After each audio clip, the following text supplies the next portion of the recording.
Boa noite, pessoal. Meu nome é Gabriel e eu vou apresentar para vocês a fusão nuclear, a energia do futuro.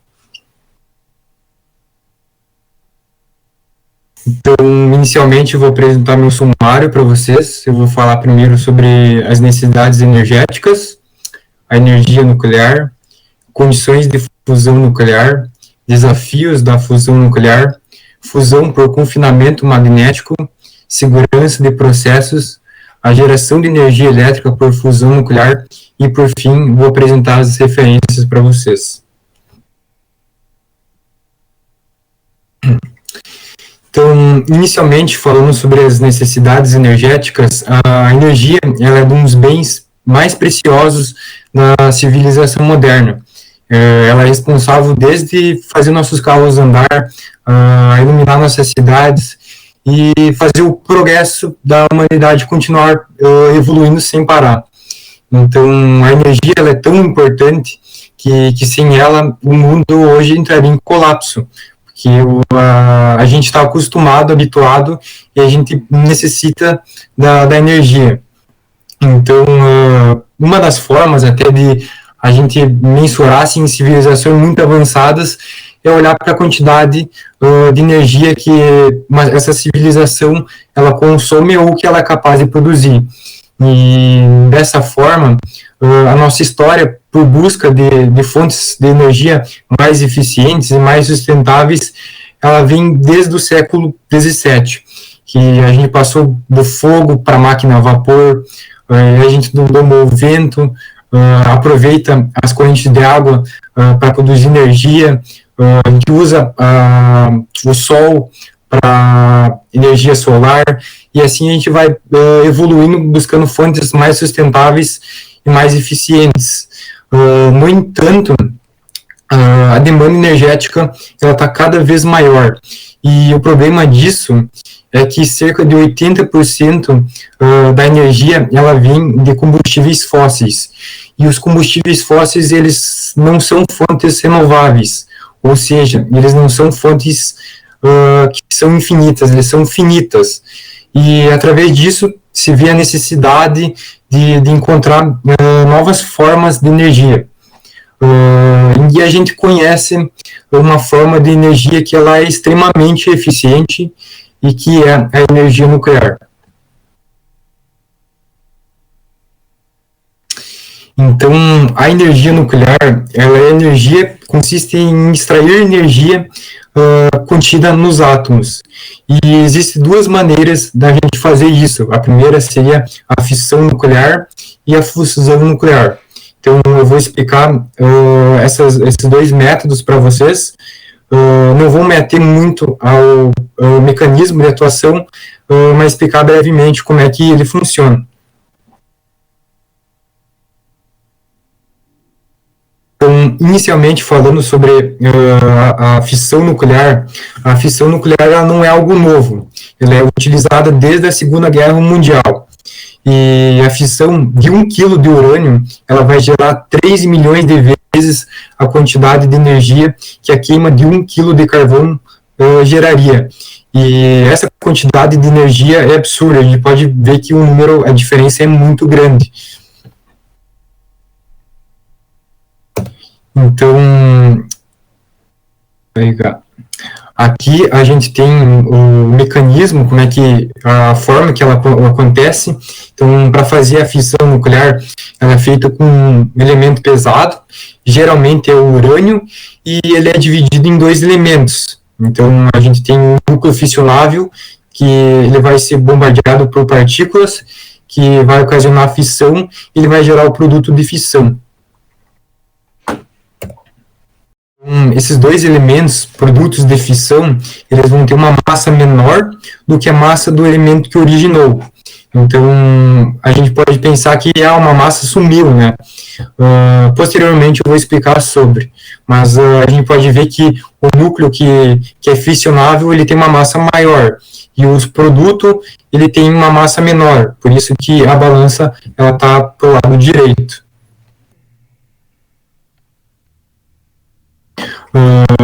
No entanto, né, o produto de fissão ele vai gerar resíduos radioativos, que criam problemas, e principalmente na dificuldade do que fazer com o lixo nuclear, que é contaminado com a radioatividade. Mas existe uma segunda opção, que é a fusão nuclear, que ela é muito mais eficiente e que ela vem de uma fonte que é praticamente inesgotável, que é o hidrogênio, e que é o elemento mais abundante do universo, e ele não vai gerar resíduos radioativos. Então, aqui já falar da fusão nuclear. O mecanismo que gera energia no Sol é a fusão nuclear também. E a fusão nuclear do hidrogênio ela é 10 vezes mais energia do que a fissão nuclear do urânio. Então, a fissão já liberava muita energia, então vai liberar 10 vezes mais. Uma quantidade de energia ainda maior. E aí a gente tem mais um comparativo. A fusão de 1 kg de hidrogênio ela vai gerar 30 milhões de vezes a quantidade de energia que a queima de 1 kg de carvão liberaria. E ela não vai gerar resíduos radioativos, como comentado. Então, a fissão já liberava muita energia. Então, a fusão vai liberar muito mais energia.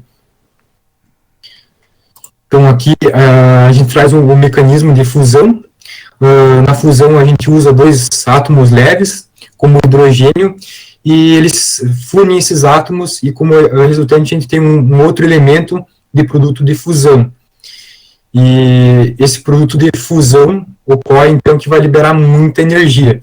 Aqui a gente também tem a balança da massa, o produto de fusão, que vai ser o somatório dos núcleos que colidiram, ele vai ter uma massa menor do que os núcleos de fusão inicial. A gente pode ver aqui que os 2 núcleos de partida, eles vão ter uma massa maior do que quando que eles se juntaram.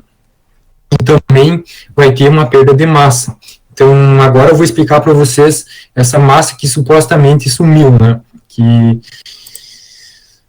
Então, e a massa perdida, né? Então, conforme a lei da conservação da massa de Antônio Lavoisier, num recipiente fechado, a soma das massas dos reagentes é igual à soma da massa dos produtos. No entanto, essa lei ela é válida para as reações químicas, né? O que não vai acontecer nas reações nucleares.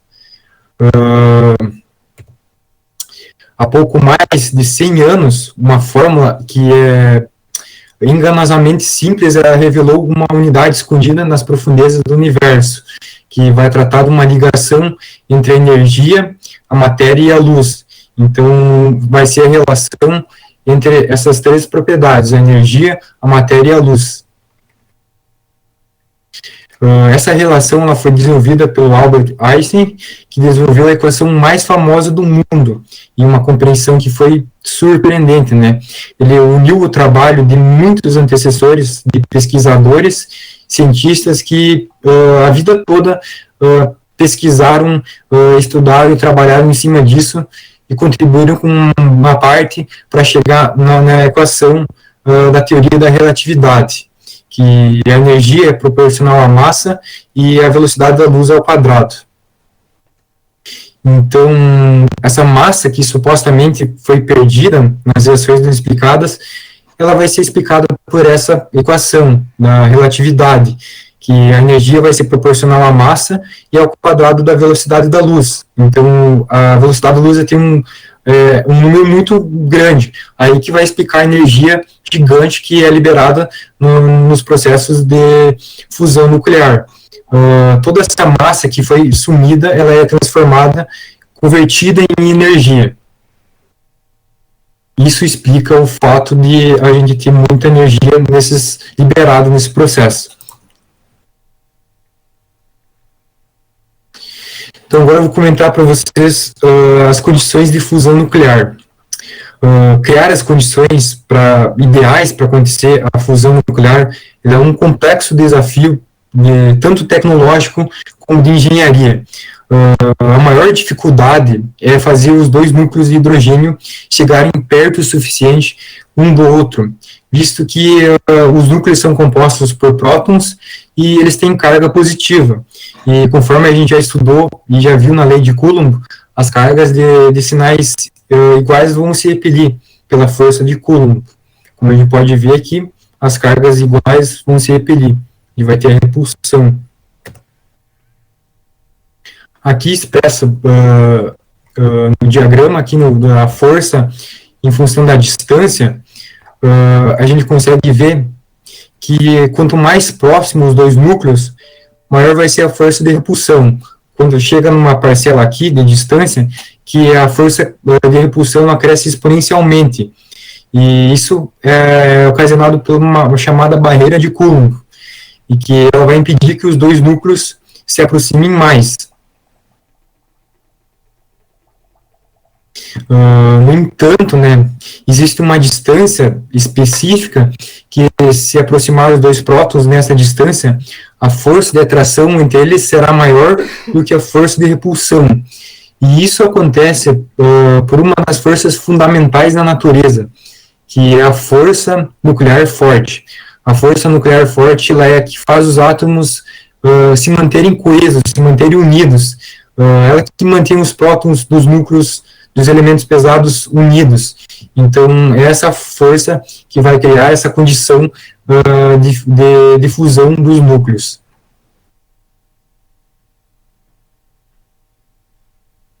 Então, agora eu vou falar sobre os desafios da fusão nuclear. Então, para vencer a barreira de Coulomb, requer uma quantidade absurda, né, de energia cinética. E uma das maneiras de fazer os prótons ou os hidrogênios chegar nessa energia cinética necessária para quebrar essa barreira de Coulomb é aumentando a temperatura. No entanto, a temperatura necessária é milhões de graus Celsius, uma temperatura muito grande.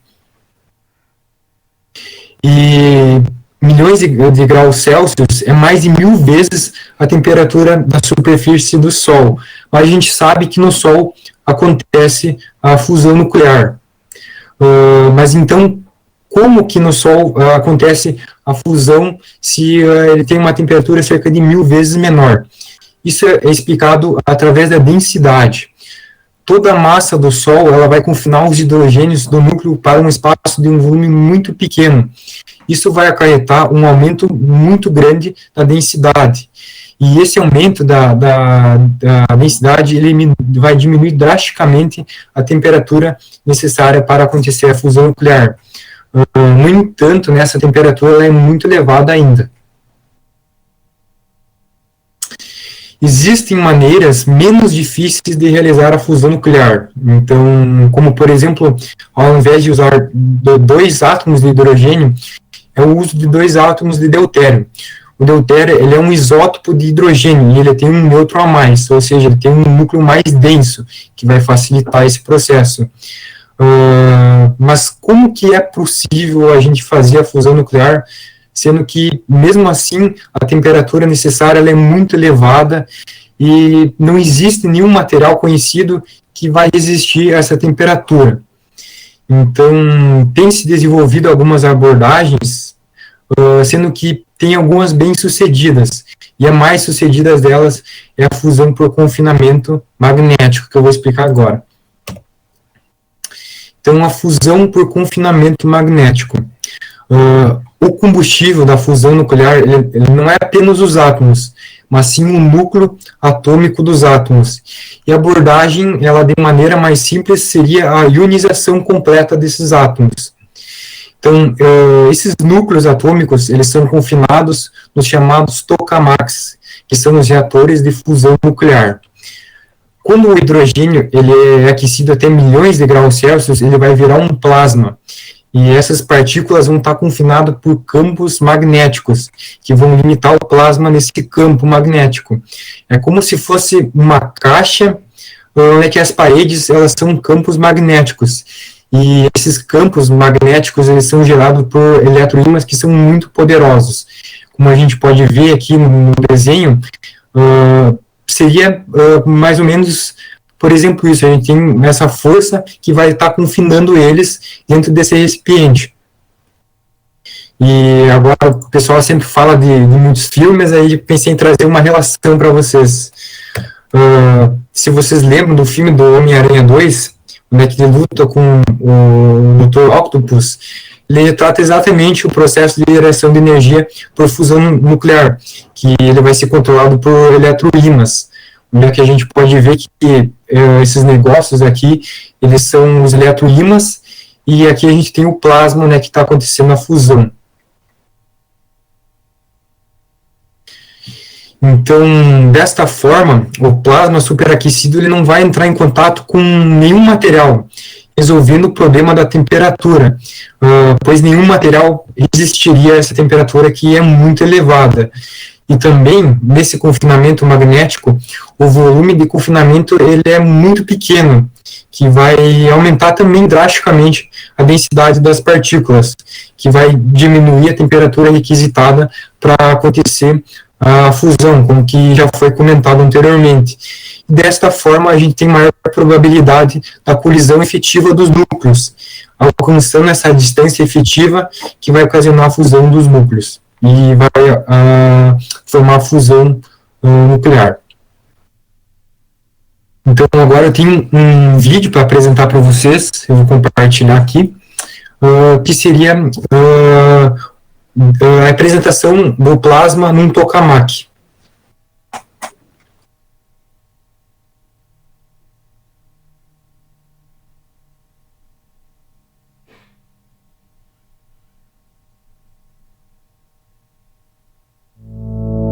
Vocês estão enxergando?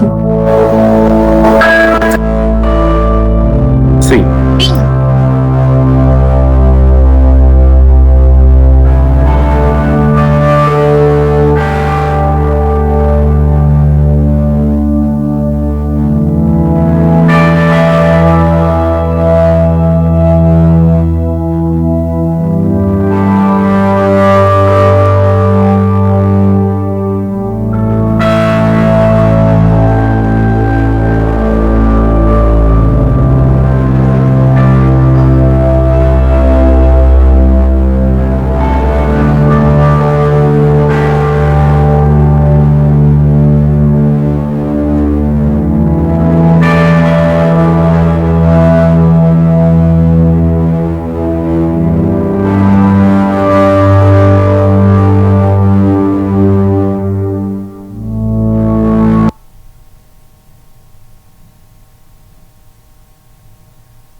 Então, pessoal, nesse vídeo ele apresentou como que se daria o processo no tokamak. Esse ambiente ali que é filmado é propriamente um tokamak, e conforme foi passando o tempo, aumentando a temperatura, o plasma foi ficando cada vez mais evidente. Então, isso que representa esse vídeo.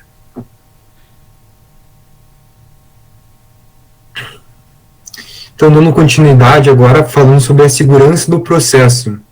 Então, diferente dos reatores de fissão nuclear que possuem combustível alojado para vários anos de processo dentro daquelas barras, os reatores de fusão nuclear eles possuem hidrogênio para sustentar apenas alguns segundos de fusão. E as condições de fusão nuclear elas são muito específicas e difíceis de serem alcançadas. Então, qualquer desvio, qualquer erro de processo, o plasma ele vai ser rapidamente esfriado. E assim nada vai acontecer, a fusão não vai acontecer, a reação ela simplesmente para. E isso não vai ocasionar nenhum acidente, como uma explosão, por exemplo. Apenas é um processo de espera até que o plasma vai perdendo a temperatura. E nenhum dos elementos que é usado na fusão nuclear, eles são radioativos. E assim a gente não tem a geração de resíduos radioativos. Sendo um processo que é mais seguro de ser operante. Agora falando sobre a energia elétrica por fusão nuclear. Então, quando a gente fala de energia, a física ela nos oferece muitas opções que são muito bem dominadas e que a gente conhece muito bem. E na fusão nuclear ainda existem algumas abordagens que são confusas, que elas precisam ser mais estudadas para chegar nesse ponto de ser eficiente na produção de energia elétrica. O primeiro ponto seria a disponibilidade. Então, a intenção é que queremos que essa energia ela seja disponível e quando precisarmos dela, seria na questão de quando precisarmos dela, termos disponível, e quando a gente não precisar, a gente não quer desperdiçar ela. Fazendo um comparativo, como que a gente já faz nas usinas hidrelétricas. Quando se tem muita demanda energética, as comportas são abertas, que vai aumentar o fluxo de água nas turbinas e vai gerar mais, vai produzir mais energia. E quando não é requisitado tanta energia, eles fecham as comportas, que vai ter menor fluxo de água nas turbinas e não vai produzir tanta energia. Então, seria mais ou menos nesse contexto a disponibilidade, que para isso precisa ter mais estudo no processo de fusão, porque a energia liberada ali é instantânea, é muita energia de uma vez. E o segundo ponto, que é o ponto primordial, que é o ponto de equilíbrio. O ponto de equilíbrio é uma reação de fusão nuclear, ela se autossustentável. Isso seria ela produzir mais energia do que se gasta para fazer a fusão nuclear acontecer. E chegar nesse ponto de equilíbrio ainda é um desafio, pois os processos que ocorrem, a fusão, gastam muita energia para acontecer. Então, são pontos que são primordiais para a gente chegar no ponto da energia elétrica por fusão nuclear. No entanto, existem grandes avanços conquistados, né? Cada ano você vê muita coisa que é conquistada na fusão nuclear, e ela é muito promissora pela quantidade de energia que ela libera, uma quantidade de matéria tão pequena, né? E sem gerar resíduos. E como, por exemplo, mais um reator de fusão nuclear bate recorde de energia, desta vez na Inglaterra. Foi uma notícia de fevereiro de 2022. Conforme a gente vai pesquisando esse assunto, a gente vê que tem muita coisa sendo conquistada. Então, o pessoal está conseguindo avançar nisso e promete ser algo muito promissor. Mas ainda precisa de bastante estudo e é um processo que precisa de muito investimento para conseguir se avançar mais também. Então, essa seria a minha apresentação. Aqui eu trago minhas referências dos assuntos comentados e muito obrigado pela atenção. Se vocês tiverem qualquer dúvida, eu estou à disposição para responder. Obrigada pela atenção até aqui, pessoal. Nos siga nas redes sociais, Facebook, Instagram e também no LinkedIn. Te esperamos lá!